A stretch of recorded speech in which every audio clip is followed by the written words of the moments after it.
will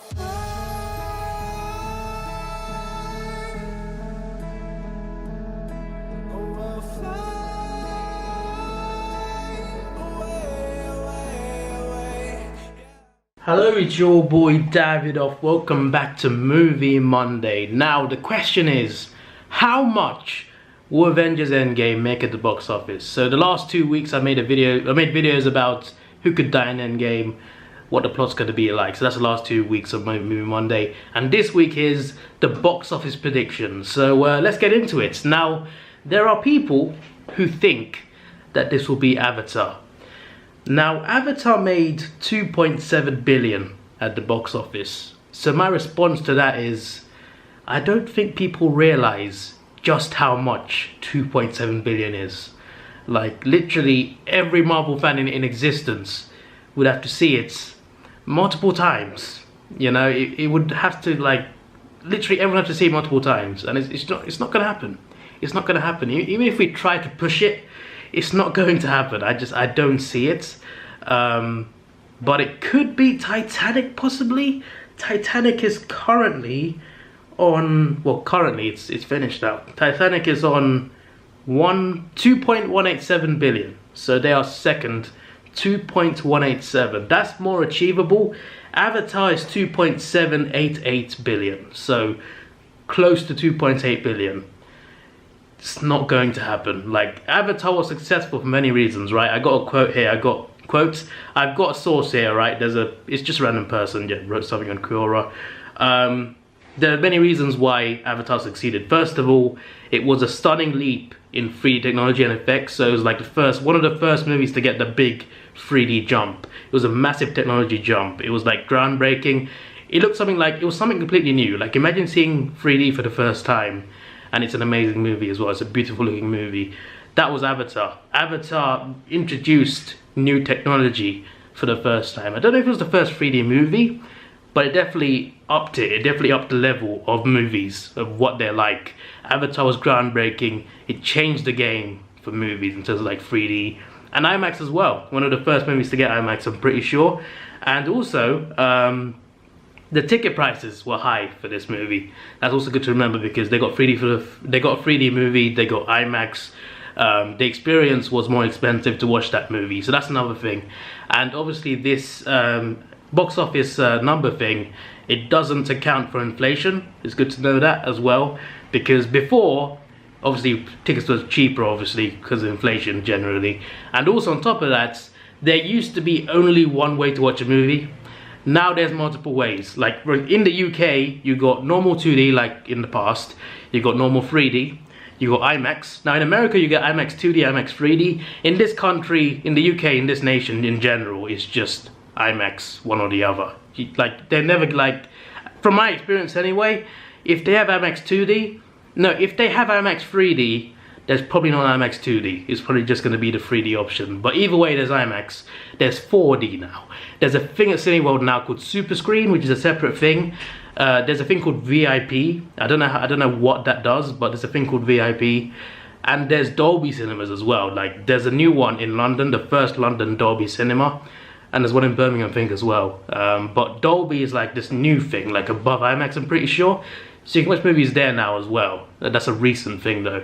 And yeah, 4D, I mentioned, I think you get 4D too. The point is, there's so many ways now to watch a movie, and IMAX 4D, Super Screen, Dolby, that's gonna cost more money. It just costs a lot more money than a normal ticket.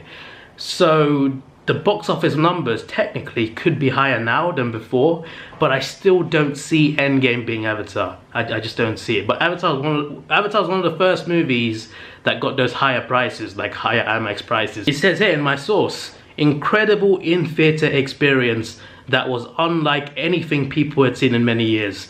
For a lot of films, audiences might think, I'll wait to see it on DVD. But some movies become must-see due to how the theatre setting enhances the experience. And for Avatar, this was more true than just about any films I can think of from the last decade or more. So that is an answer from 2012, just so you know. Another thing to remember is, a lot of people watched it multiple times because they were so mesmerized by the movie. It was game changing, as I said.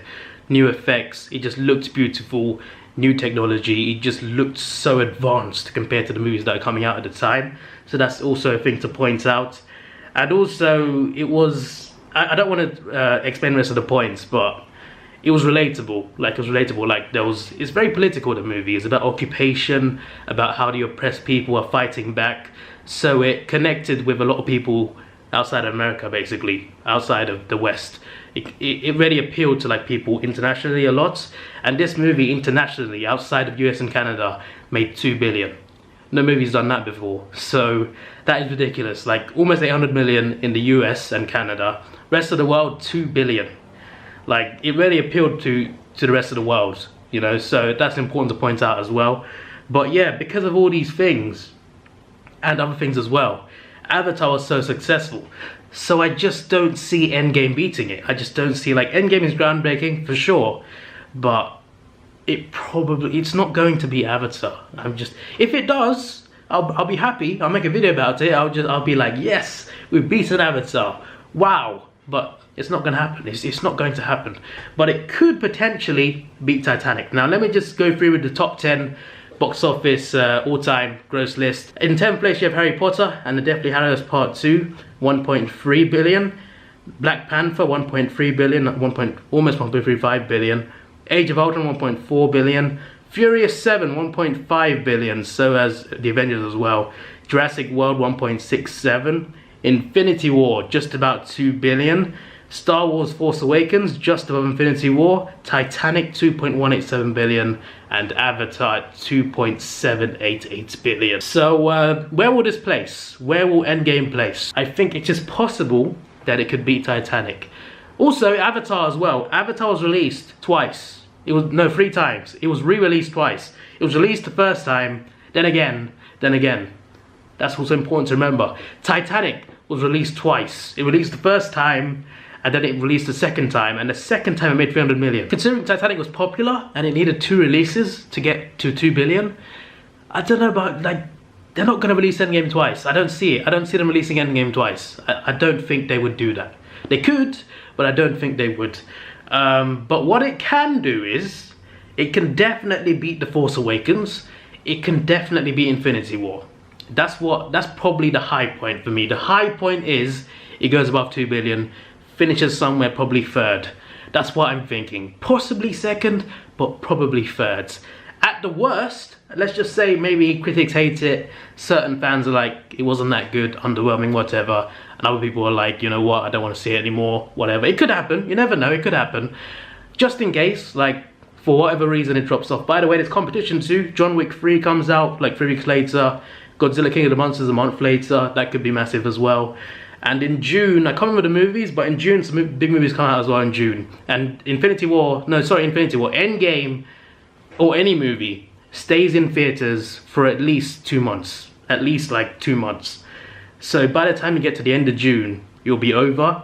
And by then it'll be competing with other movies as well, other big movies. So it would probably slow down after 3 weeks. But then again, last year, Deadpool 2 came along 3 weeks later, didn't affect Infinity War much really, and Deadpool 2 made a lot of money as well, so maybe people watch both anyway. Maybe people watch Godzilla and Infinity War, and Endgame, sorry, and John Wick 3. Maybe they watch everything, but I think like all these movies I mentioned will make money. Like I think there's, I don't know if these are correct, but I got some movies listed down here. Hang on a second.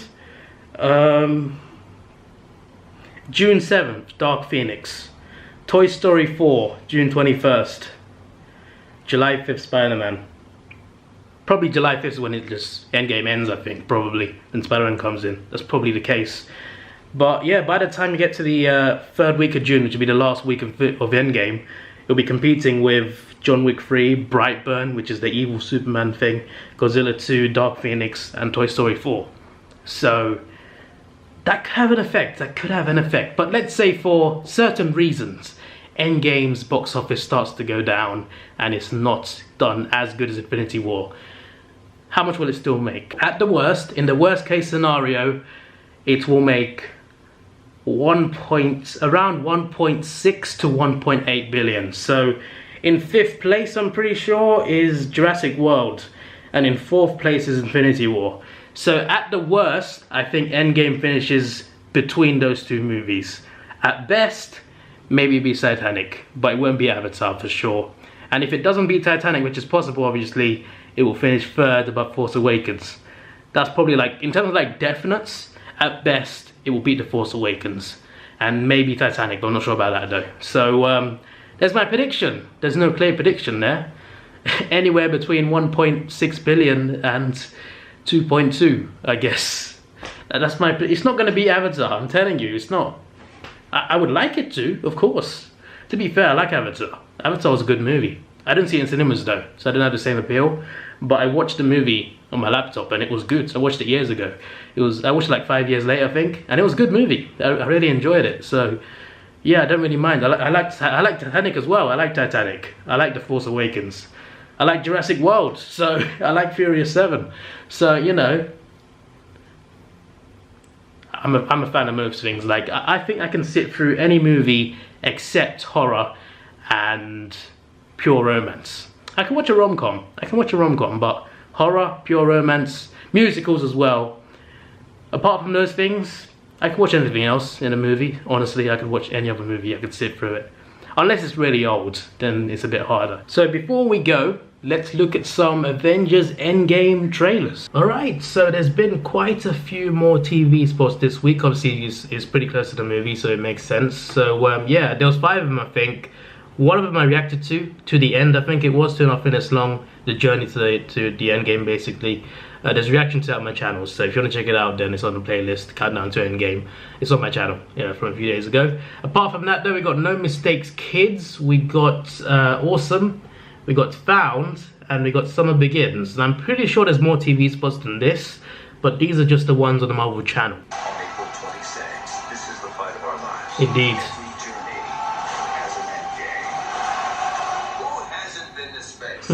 You better not throw up on my ship. Love it. On April 26th, there are different circumstances.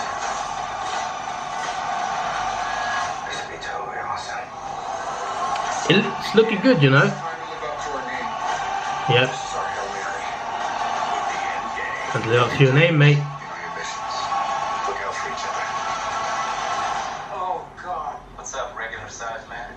Avengers. Not the best joke, to be honest. Not that funny. I like that shot though, that new shot right here. This of Captain Marvel flying. She looks pretty cool here. The CGI looks a bit better here to her movie. If you didn't know, Captain Marvel Brie Larson played Captain Marvel for the first time in this movie. But her movie came out first. So she filmed Endgame scenes first. For the first time as Captain Marvel, it was on Endgame.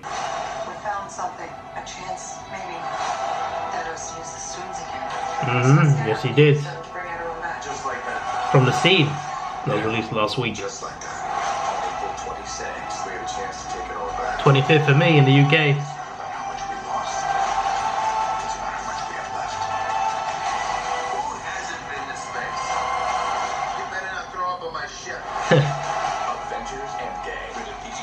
So that was pretty similar to the last one.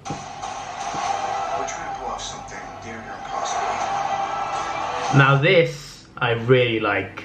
Like, there's something really cool about this. This is probably the best shot I've seen of Captain Marvel. Also, I really like the mohawk. I really like the mohawk. Like, obviously her hair is down for most of her movie. I hope we see the mohawk more. Because I think it looks really cool. And I think it could be like a cool thing, like the next cool thing in the MCU, potentially. I don't know. Something about it just looks cool. But this shot, it looks decent. It looks like she's gonna fight Thanos. It seems a bit dark setting, don't know where it is. There's a theory that her and Thor go and find Thanos together. I don't know if that's true or not, but yeah, that's a theory out there. But it's cool this, I like this shots. It's not by trying. On April 26th, summer begins. Hang on! Yeah. With the end game. You trust me? I do. Avengers Endgame. PG-13. Oh, it looks so good. Looks so good, man. To the end though. To the end was the best one. There's no reaction to that because it was already reacted to in the previous video, so go check it out, okay? But I mean, you don't need to have to check out my video. Just check out the TV spot itself. Where is it? Hold on a second. Where is it? To the end. There, that one. Watch it. That is really good. Like, this one is really damn good. So yeah, if there's any more TV spots on Saturday or Sunday, I'll react to those two, put those in the video right now. Alright, there is one more for Sunday. This will be the last one I do. I won't watch any more. No reactions, no watching. This will be the last one I watch, I think. And I'll be watching it on Thursday. Let's do this. I said nothing. And then I got this feeling. 5 days. I like that. I like what she says. I said nothing. And then I got this feeling. 5 days. We owe to everyone we lost to take a stand. Indeed. We gotta finish this. This is the fight of our lives. Every journey has an end. Same shots. Whatever it takes. Whatever it takes. I don't think I've heard Thor say whatever it takes. Is it just me? Whatever it takes. Whatever it takes. Whatever it takes. I miss that giddy optimism. Avengers Endgame. Rated PG-13. Everywhere Friday. This is a good scene as well, this. Giddy optimism. Avengers. Hang on. I miss that giddy optimism. Avengers Endgame. Rated PG-13. Everywhere Friday. I think that might be the reunion, potentially. I think that's the reunion. But yeah, some extra scenes in there, extra little clips, which is interesting. But yeah, many of the same scenes. They're giving away like maybe like 20 minutes maybe of the movie so far. It's a 3-hour movie anyway, so I think it's less than 20. I don't think they're giving us that much. Because there's a lot of the same scenes just recycled over and over. And for the trailers, there are a lot of flashbacks and stuff. So it might be like closer to 10 minutes. But still, the movie's 3 hours long. We haven't seen too much yet, which is good. And yeah, there we go. Alright, the movie is a few days away. I'm gonna watch it on Wednesday. No, Thursday. Thursday the 25th. That's the opening day in the UK. I got my ticket, so it's gonna be crazy. I'm looking forward to it. So next week's movie Monday should be Endgame related as well. After I've seen the movie, obviously no predictions, but something else. You shall see. You shall see very soon. But expect a vlog as well. Not for Monday, but expect a vlog. I'll vlog it on Thursday, put it up the next day with my review as well. Non-spoiler. So yeah, this is your boy Davidoff. Please like, share, subscribe. Thanks for watching. Have a good day. It's just around the corner. See ya.